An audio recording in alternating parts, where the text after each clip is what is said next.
Back to today's video. Today is Wednesday, September 25th, 2024, and today we are going to be taking a look at the 2024 election map, if the polls were as off as they were in the 2022 midterm general election. Now, the reason why we're making this video is because the polls have been really changing up across the national map, and the last time I made this video, President Biden was the Democratic nominee for President of the United States. And so it's important to note that the most recent midterm election was an election that really marked a change in the way that many of us on the political punditry side looked at polling data in respect to overestimations for both Democrats and Republicans. In this video, we're going to be taking a look at 7 states in particular, the battleground states: Wisconsin, Michigan, Pennsylvania, Georgia, Arizona, North Carolina, and Nevada, and really just diving deep into where they currently have Kamala Harris and Donald Trump set to win or lose by in these battleground states, and what the polling results from 2022 might release or reveal about this year's election cycle. Now, we all remember the 2022 midterms as a year where Democrats actually had a significant overperformance from what the expectations actually were. And a big reason for this was because the polls really were off in terms of gauging the amount of support that both Democrats and Republicans actually had. On the national level, the numbers were nearly spot on. The Real Clear Politics generic ballot gave Democrats a pretty significant downside to, Republicans a pretty big upside when looking at their head-to-head numbers. And you can see that they ended up being nearly spot on in the 2022 generic ballot, just off by 0.3%. And so the national average here ended up being quite right. And that was good things for the Republican Party. They saw this and said, you know what, this means we win in many battleground states. Or so it does. You see, the 2024 election is shaping up to be one that might be very similar to the 2022 midterms, and that the national average might not be the best indicator as to what we might be seeing in some of these battleground states. For instance, if Kamala Harris is to win nationally by 2.1% by any election standard, 2016, 2018, or 2020, by that standard alone, we would assume that she would be losing states like Pennsylvania, Michigan, and Wisconsin. And yet today, she maintains leads in all 3. And so really just diving deep into what the polls actually say about this cycle, comparing it to 2022, and then shifting the map accordingly is something that I've always found to be quite interesting. I don't think it provides as much insight as anything modern or current or recent to the cycle, but I definitely think it's part of the calculation and overall gauging national support and statewide support, especially compared to the most recent election, where some of these high-quality pollsters also gave out election results and predictions well in advance that might have ended up being right or might have ended up being wrong.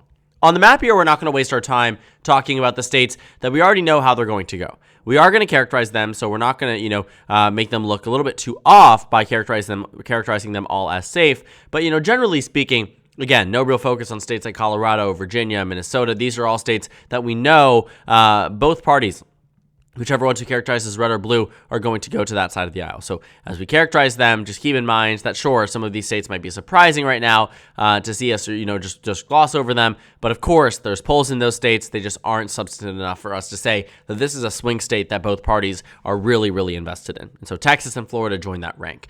Maine second, and so does Nebraska second, if we can go ahead and characterize it as such. So here we are. 93 electoral votes that are genuinely going to determine the future of this nation as we know it. 219 electoral votes for Donald Trump at the baseline, 226 for Kamala Harris at the baseline. Again, 93 remaining toss-up electoral votes across those 7 same battleground states that we were focused on in the last election. Now, here's one thing I want us to really remember about the 2022 cycle. Again, not only was the national numbers quite right, what was quite wrong were the statewide numbers in the Senate races and governor races, and the way that we decided to gauge how correct or incorrect the polls were on average in the states. Some of them might hold a governor's race, might also be holding a statewide Senate race. And so what I decided to do here was take the average of the inaccuracy combined with the Senate and governor result and average it into what I call this combined error across the 2 races. It's an average of the races, and what it does is tell us, for instance, if Republicans were up by, and this is an example, 13 points in Wyoming, but ended up winning by 17, that would be 4 points. But if the governor's race was Republican plus 12 in the polls, but Republican plus 25, that's a 13-point difference. And so combined, that's a 17-point shift. You're talking roughly 8.5% on average shift towards Republicans based on average bias or average incorrect margin. And so that's what we're diving deep into here, comparing the 2022 results, again, across those in particular battleground states. And you might find the results to be quite interesting as we go through them. by the end of the video, which I think would be really fascinating. Because again, these polls very much do change over time, but the 2022 election results don't. They're set in stone. And so gauging sentiment in regards to the 2022 election pretty much just means we're looking at the current state of the race, and the numbers don't really change from the 2022 cycle. But we'll start off with a state that many people don't really focus on as much as we used to in in 2016 and in 2020. That is the state of Nevada, where Kamala Harris currently holds a 0.4% advantage. Now, Nevada actually has a very interesting history in that it has never overestimated Democrats in this state since the 2010 midterm elections. Democrats have been consistently, both in midterms and presidential elections, underestimated quite significantly, might I add. For instance, in 2016, Donald Trump was supposed to win it. Hillary Clinton won it by 2.4. In 2020, Donald Trump was supposed to win it. What we saw happen was that Joe Biden ended up winning it by 2.4%. Nevada also has a really interesting history of narrowing up right before an election. And so right now, it's actually been quite consistently close. But in theory, or not even theory, in the past, has far overestimated the Republican Party. And so in 2022, the results there in the polls and the Senate race said Republicans would win it by 3.4. They said Republicans would win the Senate race in Nevada by 3.4. When it came down to the governor's race, they said Republicans would win it by 2.8%. Well, in the governor's race, in a way, they were right. To some regard, they said Nevada would go to the Republican Party, and it did, but it shifted actually was off by roughly 1.3%.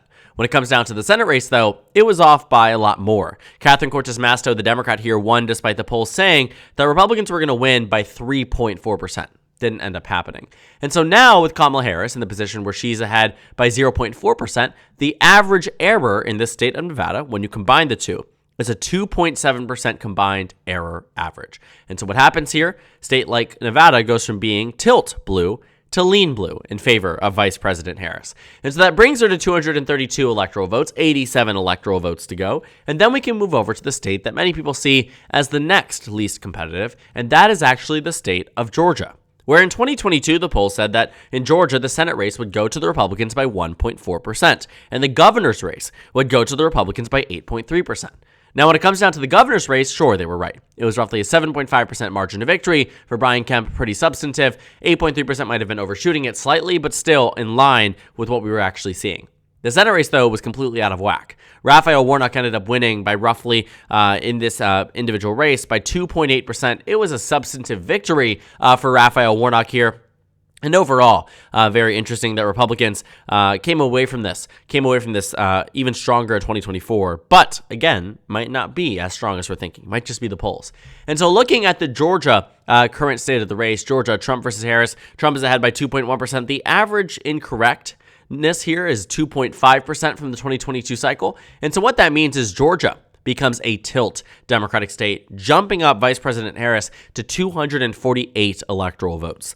Now, on this line, I want to go to the state of Arizona, the next state that I'm interested in when it comes down to Rust Belt polling. Now, Donald Trump actually has been doing quite well in the state of Arizona recently. Kamala Harris was pretty neck and neck, started to take the lead, and then it pretty much expanded. Nowhere near as large as where it was in the Biden versus Trump matchup, 6.1% versus 2.1%, but still in the lead. But here's the catch. In 2022, a very similar thing happened as well. What we saw was that Blake Masters was supposed to win the Senate race by 0.3. He lost it in the Senate race by 4.9. And the governor's race was supposed to go to Kari Lake by a margin of 3.5%. Democrats won it by 0.7%.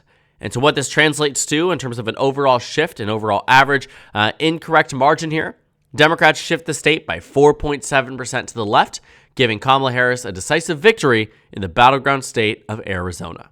Now, here we are. 259 electoral votes for Kamala Harris, 219 for Donald Trump. It's a close race, but Kamala Harris very clearly is starting to take the lead in states like Georgia, Arizona, and Nevada, which is why many Democrats, too, are looking at the 2024 cycle and saying, there's something off about these polls as well. And the energy feels very similar to that for the Democrats after the overturning of Roe v. Wade, but truly, only time will tell. So 60 remaining toss-up electoral votes, Wisconsin, Michigan, Pennsylvania, and North Carolina. Now, to spice things up, I want to move over to the state of Wisconsin, which is a state that if Kamala Harris wins it, it's still not enough electoral votes to secure her the presidency, which is why I want to focus on that in the event that she does win the state so we can keep talking about some other states a bit more at length. So Kamala Harris currently holds a 0.9% advantage. Now, the interesting thing about Wisconsin is that while the governor's race went blue, the Senate race actually went red. And despite many other battleground states that were similar in composition in 2020, Wisconsin did not budge in favor of the Democratic Party, at least not on the overall. But when it came down to polling data, let's take a look. In the Senate polls, we saw that Wisconsin was supposed to go to the Republican Party by 3.6. Senator Ron Johnson was supposed to win the map against Lieutenant Governor Mandela Barnes. In the governor's race, Democrats were supposed to lose the race by 0.6%. Now, you already know that Democrats did not lose that governor election, and that might give you an indication of where this might be going. Republicans were supposed to win the governor's race by 0.3. They lost it by 3.4. 0.6 rather, to 3.4. That's a massive shift. The Senate race is a bit more tame. Republicans were supposed to win by 3.6, and win they did, but only by about 1%. The average shift here across the state, 3.3% across Wisconsin, which means because Kamala Harris leads by 0.9, this translates to Democrats winning the state of Wisconsin by a lean Democratic margin. Here we are. 50 remaining toss-up electoral votes, Michigan, Pennsylvania, North Carolina. I'm sure you can start to tell the direction that this video might be going in. Now, the next state I want to look at is the state of Michigan, a state that soured originally on President Biden, but has seemingly warmed up to the fact that Kamala Harris is the nominee and might be willing to vote for her in this cycle. Here's what the current polling data shows between Michigan, in the state of Michigan, between Trump and Harris. Now, Michigan did not have a Senate race in 2022, but it absolutely did have a governor's race that was argued to be far more competitive than it actually was. Because the Real Clear Politics polls showed on Election Day that Gretchen Whitmer was leading by just 1 percentage point across the state. And why is this significant? Well, what we know is that not only did she not win by just 1%, she won by 10.5%. 10.5% is massive. Massive, massive, massive. That is a huge shift compared to what we are seeing here. And so in the state of Michigan, the average shift is 9.5%, which means a state like Michigan, where Kamala Harris is up 1.8%, Michigan becomes a likely blue state. And with that goes the presidency. And very much in line with what we've been seeing in Wisconsin and Michigan, Pennsylvania is up next. The polls said in 2022, and you might remember this quite extensively because we talked a lot about Dr. Oz. Dr. Oz was supposed to defeat Lieutenant Governor John Fetterman by 0.4%. What was the margin? Well, Democrats certainly won it by 4.9. The governor's race was even more of an egregious, inaccurate call. In the Pennsylvania governor's race, we saw Josh Shapiro win by 14.8. What did the polls say?